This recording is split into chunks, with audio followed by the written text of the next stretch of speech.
vocês. A paz, irmãos. Nós vamos iniciar uma nova série a partir desse domingo. Nós falaremos sobre a vida de um guerreiro. Quando você imagina um guerreiro, quando você relembra algumas imagens de filmes, você vai se recordar de alguns deles. Eu tenho uma série que eu amo, acho que o Walter deve gostar também, eu gosto muito, Vikings. Para mim o Ragnar é o personagem principal da série. Para mim ele é o guerreiro ideal. Porém você pode ter o guerreiro lá do Coração Valente, Freedom, liberdade, ele gritando. Você pode se recordar do... Quem? Spartacus. John Connor. Quem que é? Me lembra o nome? Exterminador do Futuro. E trazendo para a nossa realidade, você pode imaginar alguns outros. Algum policial militar que trabalhou honestamente, se mostrando um guerreiro ali. Um soldado do exército que também se mostrou um guerreiro. E para outros, pode ser aquele jogador de futebol ali do domingo, que se mostra valente, que se mostra guerreiro, que se mostra persistente. Não um guerreiro que jogou no Corinthians, mas um guerreiro. Quando eu falei sobre esse tema com a Renata, ela, seu pai vai imaginar que é algo sobre o Corinthians. Não, o nosso objetivo aqui é focar sobre um guerreiro segundo o coração de Deus. Quando a gente olha para a definição desse termo na Bíblia, Hebreus trata de homens de guerra, soldados, guerreiros. E quando nós olhamos para esse termo em Hebreus, ele quer dizer isso: uma pessoa forte, resistente, uma pessoa poderosa, um valente, um apaixonado, uma pessoa pelo qual o coração arde por algo, arde por um objetivo, arde por Deus, arde por alguma coisa. Obrigado. Então, e quando a gente pensa num guerreiro forte, resistente, poderoso, valente, apaixonado, a nossa memória nos leva a uma pessoa que de fato tem todas essas características. E se o subtítulo é uma pessoa segundo o coração de Deus, nós só temos uma pessoa pela qual 2 vezes foi mencionado que ele era um homem segundo o coração de Deus: Davi. Então, nesses 4 domingos nós falaremos sobre Davi, sobre a vida dele, porque ele de fato tem essas características. Ele foi forte, ele foi resistente, ele foi poderoso, ele foi valente, ele foi um apaixonado por Deus. Algumas pessoas aqui podem e já se lembraram da história dele, já se lembraram de como ele era valente quando ele era criança, quando ele era ainda pequeno, diante de Golias. Ele pegou ali algumas pedras, 5 pedras, colocou na funda, e diante de tantas outras pessoas, diante de tantos guerreiros amedrontados, ele, uma criança, um jovem, teve ousadia, foi valente, seu coração ardia por Deus, e ele tomou postura diante de todo o povo que ali estava incrédulo diante do tamanho de Golias, ele assumiu essa postura, ele se colocou no lugar e derrotou uma grande nação. Através do gigante, ele derrotou essa nação. Então, nessas próximas 4 semanas, nós vamos focar na vida de Davi. Você vai relembrar a história de Davi, o que ele fez pelo seu povo, pelo seu reinado e pela sua família. O apóstolo Paulo, pregando em Antioquia da Psídia, ele disse isso sobre Davi. Depois de rejeitar Saul, levantou-lhes Davi como rei, sobre quem testemunhou: encontrei Davi, filho de Jessé, homem segundo o meu coração. Ele fará tudo o que for da minha vontade. Homem segundo o meu coração. Esse é o ponto que nós queremos enfatizar nesse domingo, nesta manhã.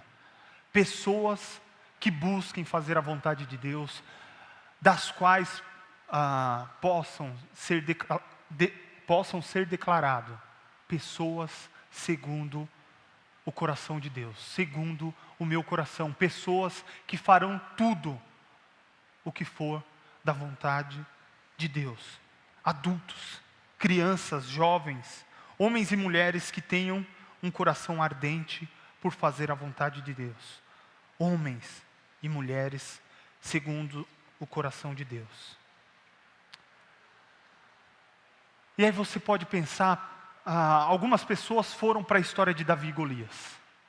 Outras pessoas, e eu já vi pregações que vão para o todo da vida de Davi. Quando eles são remetidos ao todo da vida de Davi, como Davi pode ser exemplo para alguma coisa?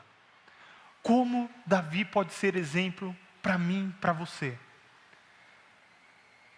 Davi sofreu com dúvidas, Davi sofreu com medos, Davi sofreu com depressão, Davi sofreu com problemas com os filhos, Davi cometeu um adultério, Davi tramou a morte do marido de sua amante. Forte líder como rei, mas um fracasso de líder em sua própria casa. Queremos colocar aqui todas as cartas na mesa. Não pode haver ressalvas. Vocês têm que saber muito bem quem era esse homem.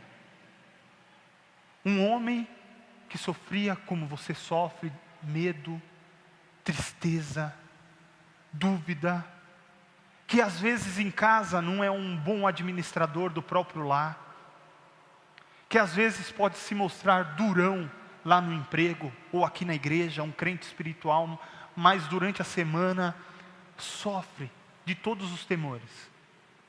Não consegue dar um passo, porque não confia em Deus. Como essa pessoa pode? Como Davi pode servir de exemplo para nós, nesta manhã? Apenas ele, e nós já mencionamos aqui, apenas ele foi mencionado por 2 vezes na Bíblia e chamado de homem segundo o coração de Deus. Então ele tem alguma coisa que a gente deve buscar, deve focar, deve enfatizar, deve olhar, deve se espelhar. Em Atos, muito depois da vida dele, foi mencionado que ele era um homem segundo o meu coração, segundo o coração de Deus, e ele fará tudo o que for da minha vontade. Então um homem com todas essas mazelas, com todos esses temores, diante de toda essa situação, ele ainda tinha um coração apaixonado por Deus, forte, resiliente diante de tantas dúvidas, valente, resistente e ao mesmo tempo humilde, terno, afetuoso, Ao mesmo tempo que ele era rei, ele era ovelha, quebrantado, sempre pronto ao arrependimento. Baixe sua cabeça, vamos fazer uma oração.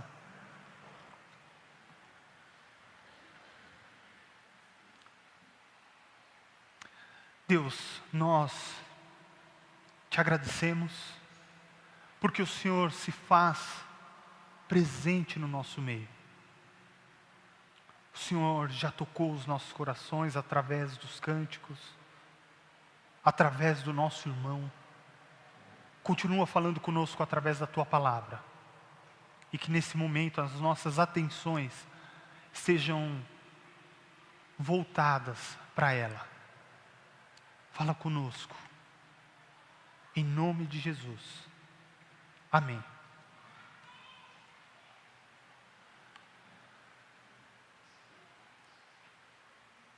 Davi foi escolhido como rei lá no capítulo 16 de 1 Samuel. Mas um pouquinho antes disso, eu quero que você entenda o contexto, a história antes da história de Davi.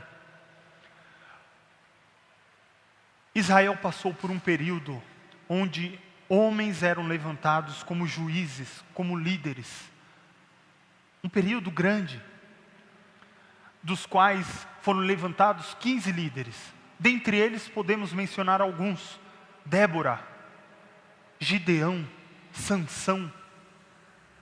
E ao final desse período, o último libertador de Israel, o último juiz de Israel, levantado foi Samuel, um profeta e sacerdote. Foi levantado como juiz. E a história diz que ele já havia envelhecido. E ele colocou 2 dos filhos para julgar e liderar Israel.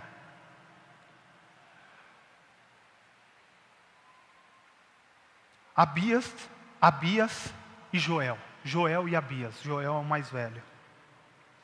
Porém, os 2 filhos eram gananciosos, corruptos, corrompidos pelo suborno, e os 2 pervertiam a justiça. Ou seja, quem paga mais leva. De quem eu receber um valor maior, leva. Eu decreto que ele vai receber a minha ordem a favor dele, porque eu recebi mais do que ele. E os líderes de Israel, vendo essa situação, eles estavam cansados disso e se deslocaram até Samuel. Samuel, nós não aguentamos mais. Todas as outras nações ao nosso redor, elas já possuem um rei.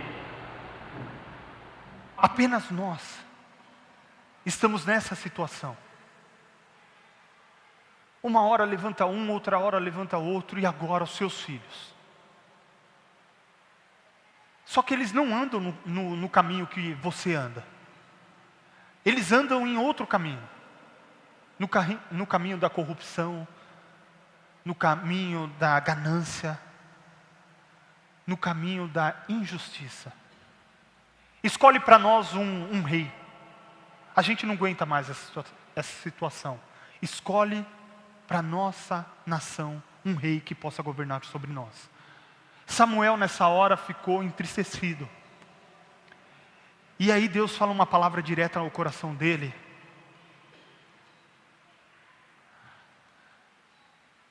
Os líderes de Israel disseram: tu já estás idoso, e teus filhos não andam em teus caminhos. Escolhe agora um rei que nos lidere, à semelhança de outras nações, das outras nações. Quando porém disseram: dá-nos um rei para que nos lidere, isso desagradou a Samuel. Então ele orou ao Senhor, e o Senhor lhe respondeu: atenda a tudo o que o povo está lhe pedindo. Não foi a você que rejeitaram, foi a mim que rejeitaram como rei. Samuel, não fique entristecido. Eles não trocaram você por outro, eles trocaram a mim por um rei. Só que eu já vou logo alertando. Eu vou alertá-los para que eles saibam. A partir do momento que eles decidirem por um rei, esse rei pegará parte das provisões, parte da terra, 1/10 da terra, parte dos escravos, parte das suas filhas. Ele pegará parte de tudo isso para ele. Vocês estão cientes disso? Vocês estão cientes que trocando Deus por um rei, Ele tomará da vida de vocês uma parcela da vida de vocês? Ele tomará um imposto de cada um de vocês, de cada coisa que vocês produzem? Vocês estão cientes disso?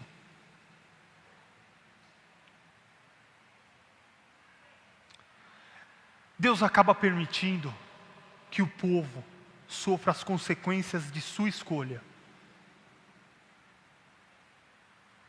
Ele acaba permitindo que o povo sofra por ter escolhido a sua maneira e não a maneira de Deus. E aí em 1 Samuel 9, não precisa abrir, é escolhido um rei, e você sabe bem quem foi esse rei escolhido. Saul. Saul foi escolhido rei de Israel.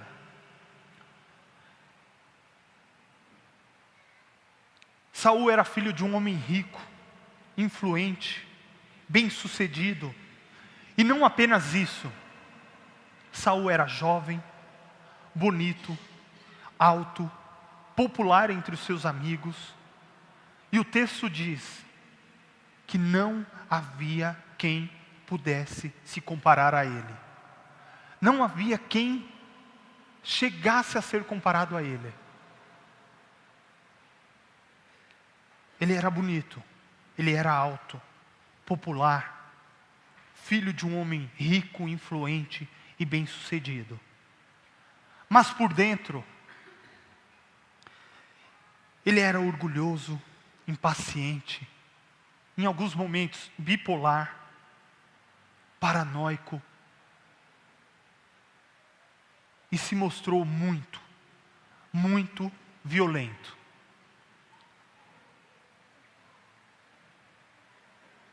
Passado alguns anos, passado pelo menos 2 anos, segundo alguns históricos, não apenas o povo havia se arrependido de tê-lo colocado lá, de tê-lo escolhido como rei, mas Deus também o rejeitou como líder de Israel. E ao final do capítulo 15, já chegando perto da história de Davi, Samuel está numa profunda tristeza. Ele se recolheu, ele não mais se apresentava ao rei. Ou seja, ele estava recolhido na casa dele, envelhecido, e ele não mais se apresentava ao rei. Porque ele percebeu que Deus havia rejeitado a Saul e o povo já estava arrependido de tê-lo escolhido. E aí no capítulo 16, o Senhor disse a Samuel: até quando você irá se entristecer por causa de Saul? Eu o rejeitei como rei de Israel.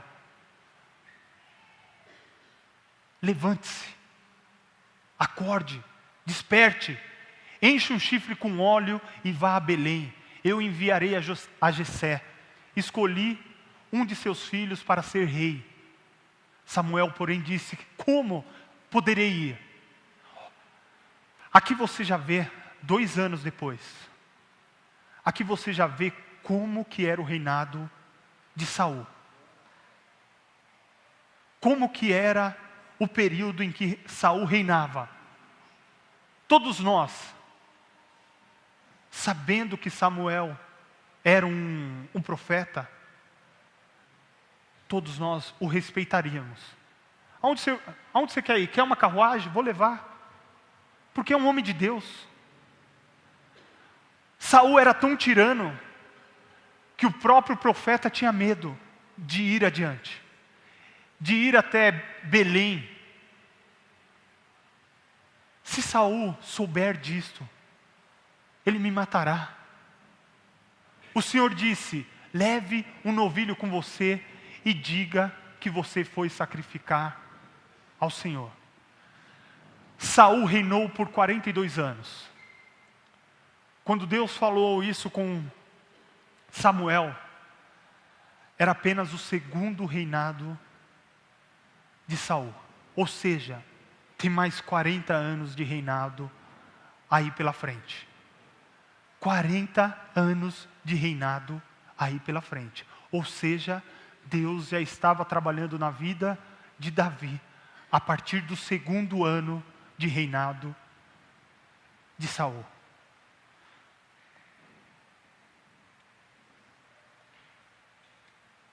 Então Deus está dizendo: meu filho, levanta. Quem deveria se entristecer sou eu. Primeiro eles trocaram a mim pelo rei. E agora, levanta. Eu estou te colocando, acorda, sai daí. Vai lá para Belém. Coloque óleo no chifre e vá ungir um rapaz ali que eu tenho. O filho de Jessé. Vá ungí-lo.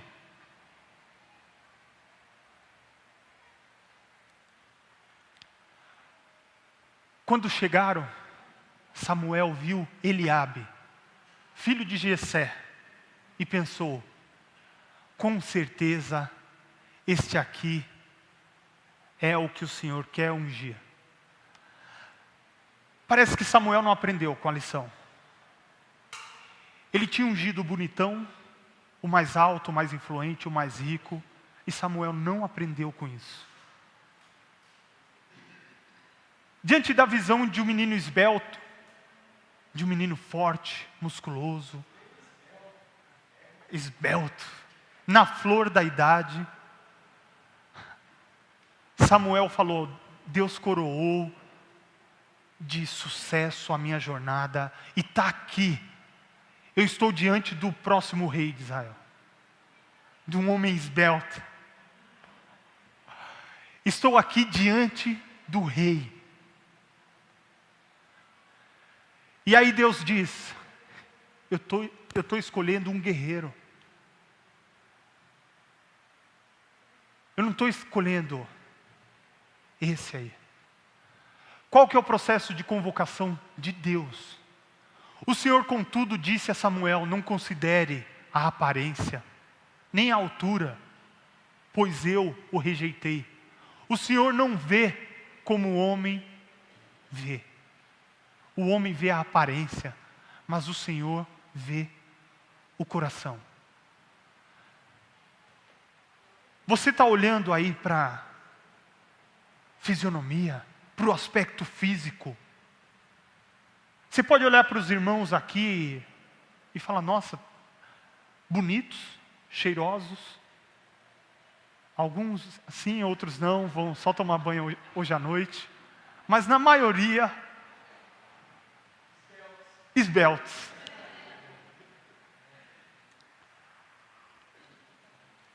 Só que Deus não está nem um pouco interessado com o que Ele vê no rótulo, com o que Ele vê na carcaça, com o que Ele vê na lataria. O processo de convocação de um guerreiro passa pelo que está por baixo da superfície, por baixo do rótulo, por baixo da lataria. O Senhor não vê como o homem. O homem vê a aparência, mas o Senhor vê o coração.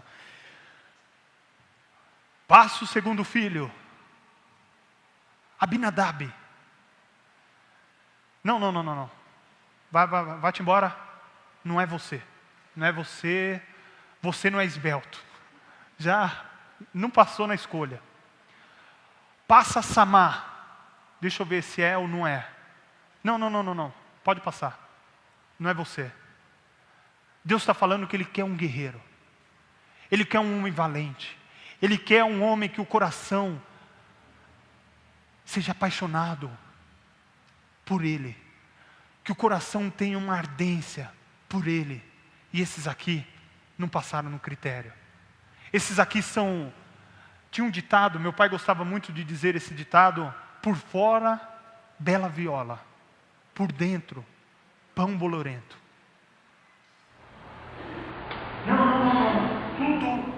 Tudo bela viola. Eu quero o que tem dentro do próximo filho. Sobrou algum? Jessé. E aí Jessé diz: não, sobrou. Tem um menino, ele é novo, ele é pequeno, pastor de ovelha. Nem se arrumou ainda, ele está pastoreando as ovelhas lá. Quer que eu chame? Nas entrelinhas dessa resposta de Jessé, ele está falando: não, esse menino não. Pode ser qualquer um desses, volta, faça a recontagem aqui, abençoa esses outros aqui, porque aquele menino não.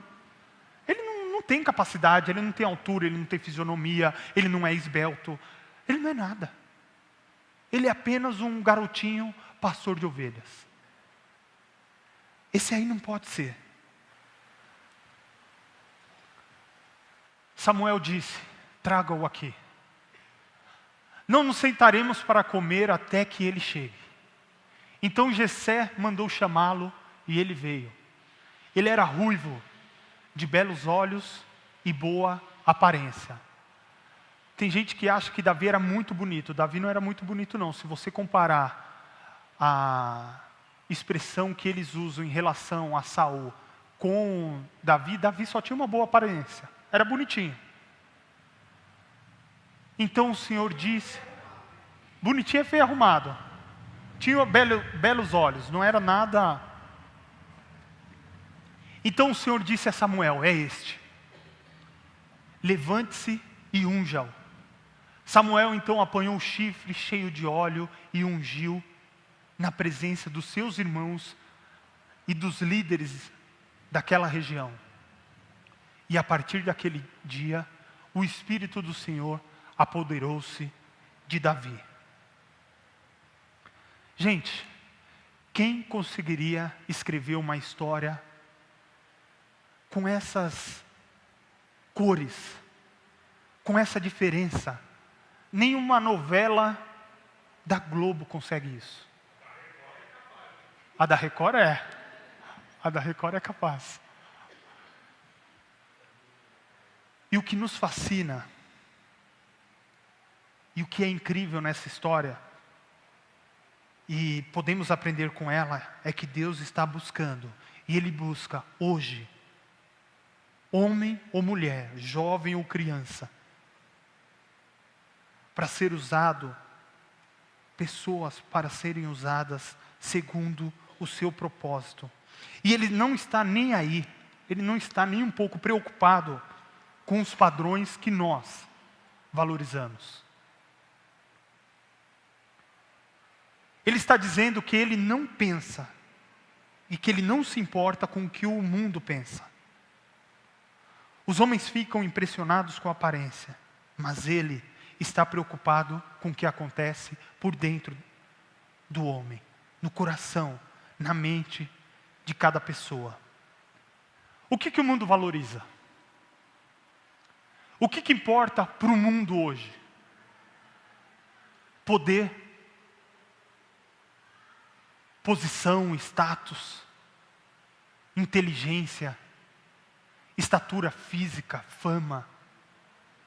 Quem tem todos esses atributos, essas características, todo mundo quer estar perto.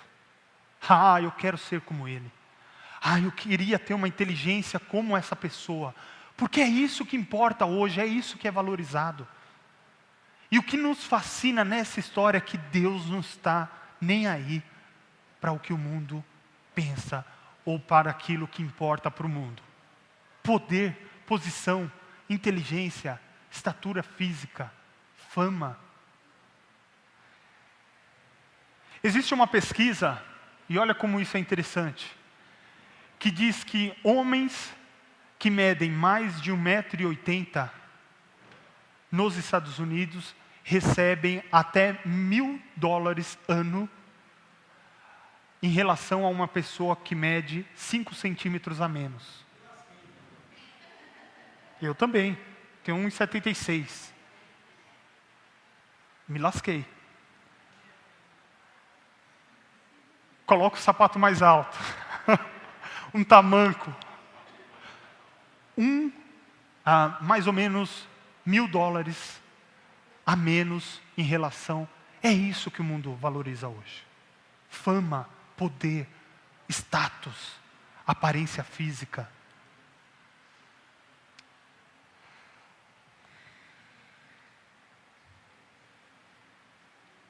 Abra sua Bíblia em 1 Coríntios. 1 Coríntios 1, 26 ao versículo 29.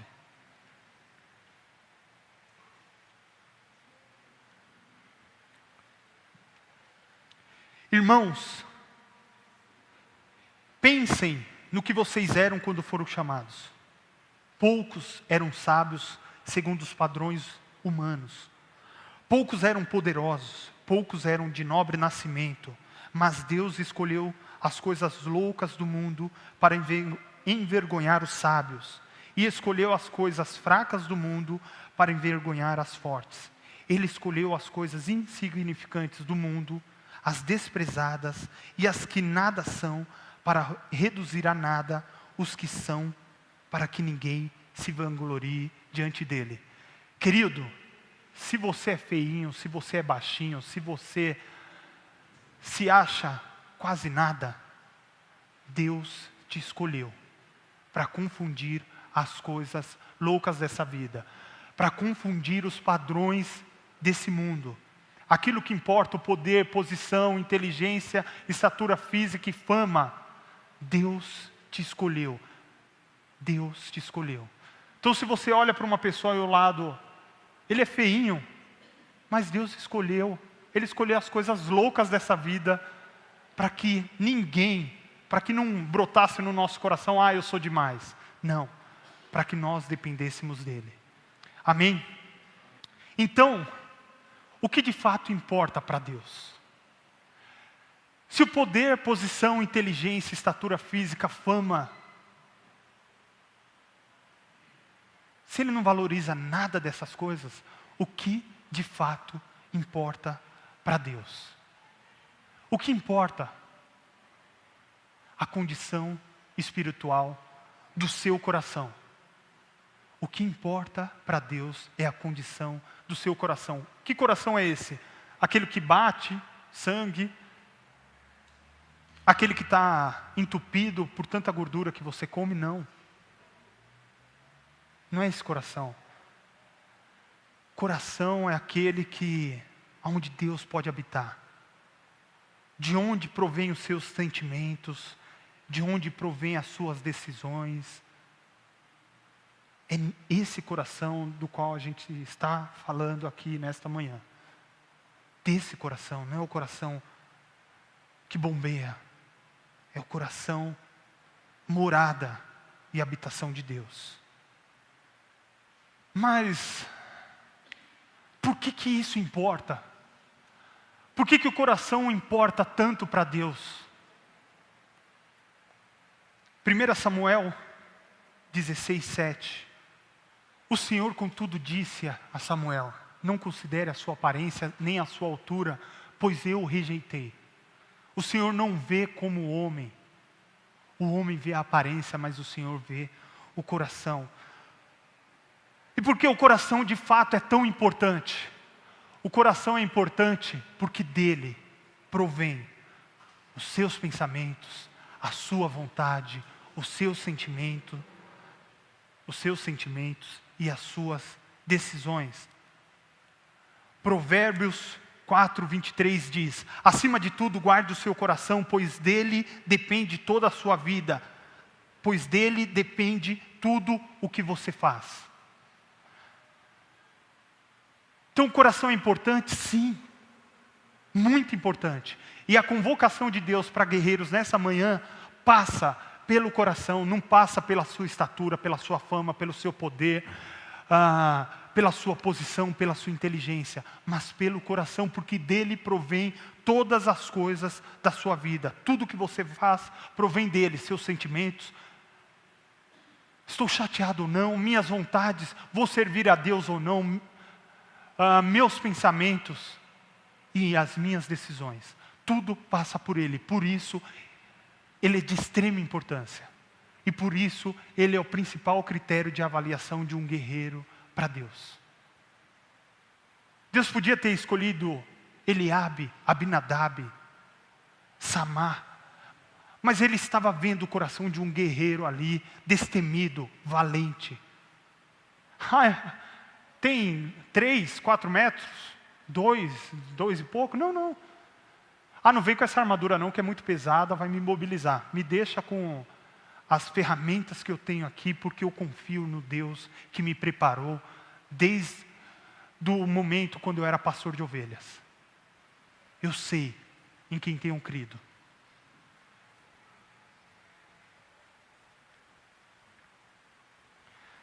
Então Deus continua buscando guerreiros hoje, que tem um coração devotado a Ele. E se nessa manhã Ele encontrar esse coração, é certo que Ele ungirá você, não mais com óleo, mas com o próprio Espírito, e te usará para cumprir os seus propósitos aqui na terra. Agora, nós estabelecemos 6 perguntas para examinar o seu coração. Não olhe para o lado, não olhe para a pessoa ao seu lado, mas olhe para o seu coração. Para a habitação de Deus invisível. Lugar de onde provém os seus sentimentos, seus pensamentos, as suas vontades e decisões. Como você age quando ninguém está te olhando? Lá, durante a sua semana, você é o mesmo cristão do final de semana? Como que você age lá na sua casa? O que os seus vizinhos têm escutado através das paredes que dividem a sua casa, o seu quintal e a casa ao lado? Qual é a forma como você trata os seus filhos? O caráter é definido pelas coisas que passam pelo coração. Onde está o teu tesouro, ali está o teu coração. Aquilo que você valoriza, naquilo está o teu coração.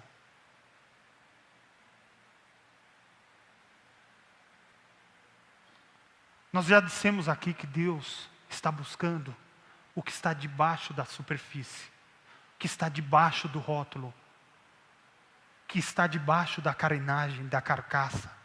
Ele está procurando o coração de um guerreiro, coração destemido, coração valente. Salmo 78, 72 diz: e de coração íntegro, Davi os pastoreou, os conduziu, com mãos experientes, os liderou, os conduziu. De coração íntegro. Por mais que nós saibamos de toda a história de Davi, ele era pronto ao arrependimento, quebrantado, rápido a se arrepender.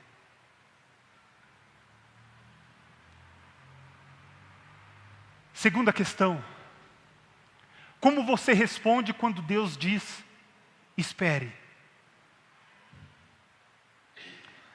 Como você responde quando Deus diz, espere?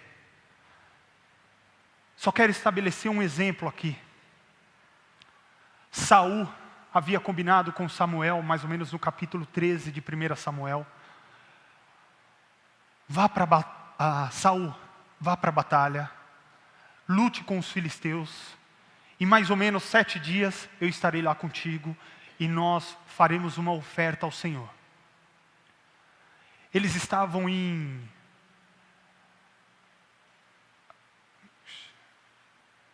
Micmas, perto de Gilgal. E os filisteus vieram em uma grande quantidade. Alguns tremeram na base e começaram a procurar alguns hebreus, alguns israelitas. Tremendo na base começaram a procurar alguns buracos, outros poços, outros cisternas. Eu vou me esconder aqui porque é muito grande. O exército filisteu é muito grande. Os que estavam, porque Saul não era bobo, ele era rei, ele estava mais afastado do fronte de batalha. Os que estavam com o lado dele tremiam de medo por causa da grande quantidade de filisteus que estavam ali. Deu 1 dia, 2 dias, 3 dias, 4 dias, 5 dias, 6 dias, 7 dias. Ele falou: eu não aguento mais, não vou esperar a ordem do profeta. Traga aqui cordeiro, traga aqui animais que nós vamos sacrificar, e eu mesmo vou ser o sacerdote aqui e vou sacrificar agora, porque eu não vou esperar. Eu não aguento mais esperar, eu estou vendo o meu exército saindo correndo, o meu exército tremendo de medo, eu não vou esperar.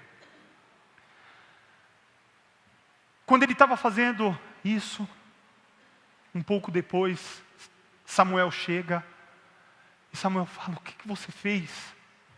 O que você fez? Você devia ter esperado. Você não se recorda da ordem do Senhor? Em 7 dias eu chegaria. O que você fez? Se você ao menos tivesse esperado, não sobraria um dos filisteus. Mas agora que você não esperou a ordem do Senhor, o reino não será mais seu. Você foi rejeitado a partir de agora. E aí ele segura no manto de Samuel: não, Samuel, perdão. A partir de agora, o seu reinado foi rasgado, porque você não esperou a ordem de Deus.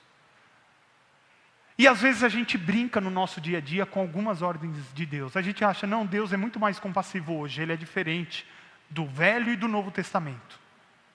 Não, Ele não é Deus para brincar, não é Deus para mentir. Aquilo que Ele prometeu, Ele vai cumprir. Espere por Ele. 1 Samuel 13, mas agora seu reinado não permanecerá. O Senhor procurou um homem segundo o seu coração e o designou líder do seu povo, pois você não obedeceu ao mandamento do Senhor. A impaciência de Saul custou o seu reinado. Isaías 30:18 diz o seguinte: contudo, o Senhor espera o momento de ser bondoso com vocês. Ele ainda se levantará para mostrar-lhes compaixão, pois o Senhor é Deus de justiça. E como são felizes todos aqueles que nele esperam, ou todos aqueles que esperam por Ele. Feliz é aquele que espera por Deus. O pastor Reginaldo dizia uma frase: é melhor ser empurrado por Deus do que passar à frente dele. É melhor ser empurrado: ei filho, você demorou, vamos, do que passar à frente de Deus. Terceira pergunta, para examinar o seu coração: como você trata as pessoas que te fizeram algum mal? Como você trata aquelas pessoas que não cumpriram a palavra com você? Como você trata aquelas pessoas que te esfaquearam pelas costas? Como você trata essas pessoas? Você deve se recordar da história de Davi. E ele é o nosso exemplo aqui hoje. Quantas vezes ele teve possibilidade de assassinar, não matar. Existe uma diferença: assassinar. Assassinar, qual a diferença para o judeu entre assassinar e matar? Matar, você está em combate com o outro. Os dois estão em pé de igualdade. Assassinar, você não dá o mesmo direito ao outro. Ele, em algumas cavernas, escondidos com o seu exército ali, o seu pequeno exército, Saul foi fazer o número 1 ou o número 2 e deixou um pouquinho o manto dele. E Davi, cortou o manto. Saul, você está vendo isso aqui? Eu tive a possibilidade. Você já tentou me dar umas 10 flechadas dentro da sua tenda enquanto eu estava tocando. Eu tinha total autonomia para fazê-lo e não fiz. Porque eu tenho o temor do Senhor e sei que Ele te ungiu como rei de Israel.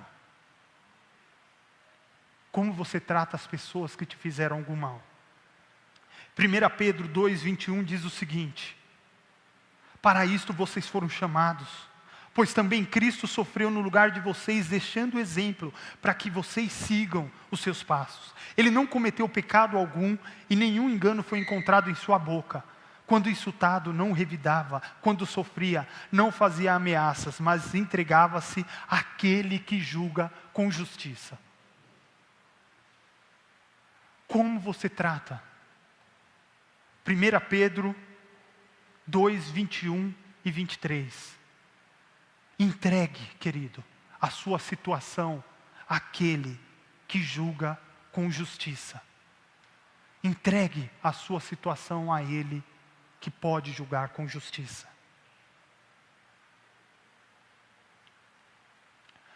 Como você lida quando colocado sobre pequenas missões de vida? O que é isso?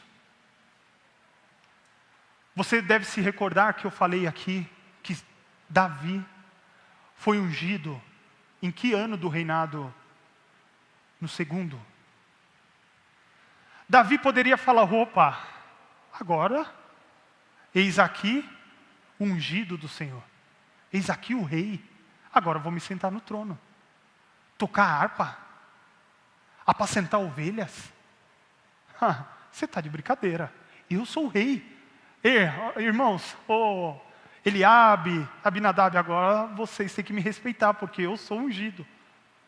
Davi no outro dia deve ter acordado e continuou pastoreando. Davi no outro dia deve ter acordado e continuou tocando a sua harpa ali. Vou fazer aqui algumas músicas aqui. Escreveu muitas músicas e se submeteu à autoridade do rei. Quando o rei chamava, e naquele momento, quando ele foi ungido, o espírito de Saul saiu e foi para Davi, e um espírito atormentava a Saul, e quando ele era atormentado por esse espírito, generais, chame alguém para tocar, eu gosto de música, chame alguém para tocar uma harpa, para acalmar, porque eu não aguento mais, isso aqui vai explodir a minha cabeça. E chamava Davi, e Davi ia lá. Davi poderia, pode ir, com licença, dá licença porque o trono agora é meu. Mas não. Todo mundo, e às vezes na igreja acontece isso, todo mundo quer a posição de holofote, quer a posição de destaque. Mas ninguém quer servir no bastidor. São poucas as pessoas que querem servir nos bastidores. Como você lida quando colocado sobre pequenas missões? Ei, Davi, por mais ou menos 20 anos você vai só tocar harpa. Só tocar harpinha. Mas Deus, eu fui ungido há 20 anos atrás. Não, mas você continua aí. Vai aprendendo o que é ser rei. Vai aprendendo o que é ser um guerreiro. Vai tocando. Toca.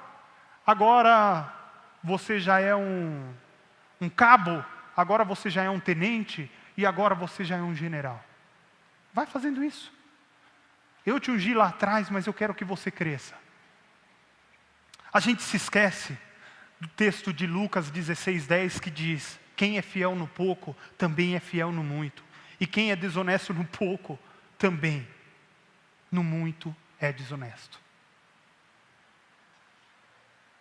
Querido, o que você está passando agora, e se bem aproveitado, pode moldar o seu caráter e pode fazê-lo ser um guerreiro de Deus. Um guerreiro segundo o coração de Deus. Quem é fiel no pouco, é fiel no muito. E quem é desonesto no pouco, também é desonesto no muito. Ele não vai te colocar numa posição de destaque de uma hora para outra. Não, agora você vai ser o presidente do Brasil. Você tem que galgar alguns passos, algumas posições. Não existe possibilidade disso.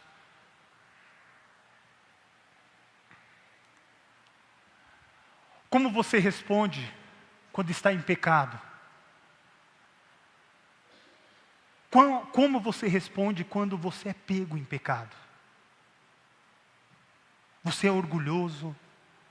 Você coloca para debaixo do tapete? Aprendendo com Davi, nós vemos, enquanto eu calei o meu pecado, envelheci. Meus ossos estavam cansados. Provérbios 28:13 diz: quem esconde os seus pecados não prospera, mas quem os confessa e os abandona encontra misericórdia. Provérbios 28:13. 1 João 1:8 e 9. 1 João 1:8 e 9. Se afirmarmos que estamos sem pecado, enganamo-nos a nós mesmos, e a verdade não está em nós. Se confessarmos os nossos pecados, Ele é fiel e justo para perdoar os nossos pecados e nos purificar de toda a injustiça.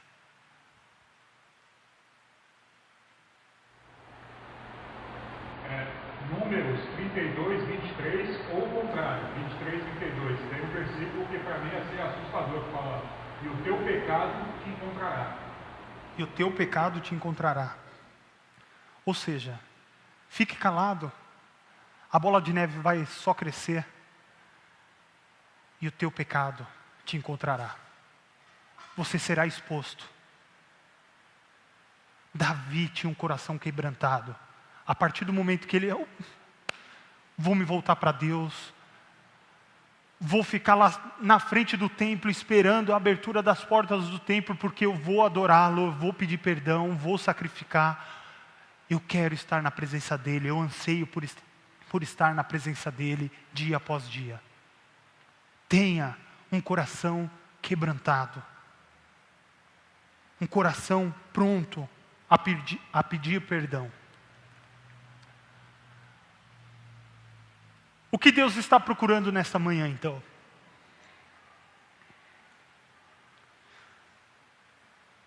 O que Deus está procurando nesta manhã? Guerreiros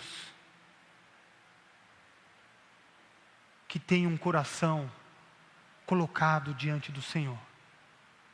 Pessoas que possam examinar o coração e falar: Deus, mais uma vez, sozinho na minha família, só eu tomo essa atitude, só eu tomo essa postura. Eu como namorado, só eu tomo essa postura diante do Senhor. Não, eu vou esperar, eu vou aguardar. A minha namorada não quer esperar, o meu namorado não quer esperar. Só eu aqui estou decidindo hoje esperar. Só eu, Senhor, sou servo do Senhor aqui na minha casa. Só eu sou servo do Senhor entre os meus irmãos. Só eu estou tomando essa atitude, só eu tenho esse coração quebrantado, só eu. Eu já fiz essa oração 200 vezes, eu já fiz essa oração. A cada culto, a cada ceia eu fazia essa oração. E não mudou muita coisa, Deus. Abra sua Bíblia, obrigado. Em 2 Crônicas 16:9.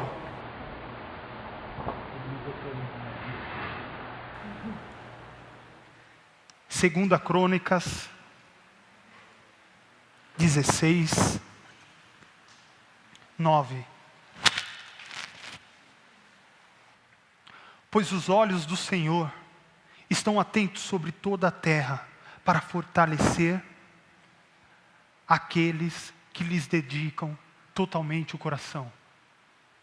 Ei Deus, eu já tomei essa atitude, mas às vezes eu fraquejo, eu volto para trás. Saiba que Ele pode assumir um compromisso contigo, conforme a palavra dEle. Os olhos dEle estarão atentos, não tosquenejarão, não se fecharão sobre toda a terra para fortalecer aqueles que lhe dedicam totalmente o coração. Deus, meu coração está muito longe. Eu já tomei essa atitude, eu sou fraco, eu já orei, ao mesmo tempo eu caí. Tenha um coração colocado diante do Senhor, e Ele irá fortalecer o seu coração a cada dia. Você não está sozinho nessa decisão. Você, como os nossos irmãos aqui nesta manhã, que também examinaram o seu coração, cada um o seu coração, e que quiserem fazer essa oração, se coloquem em pé.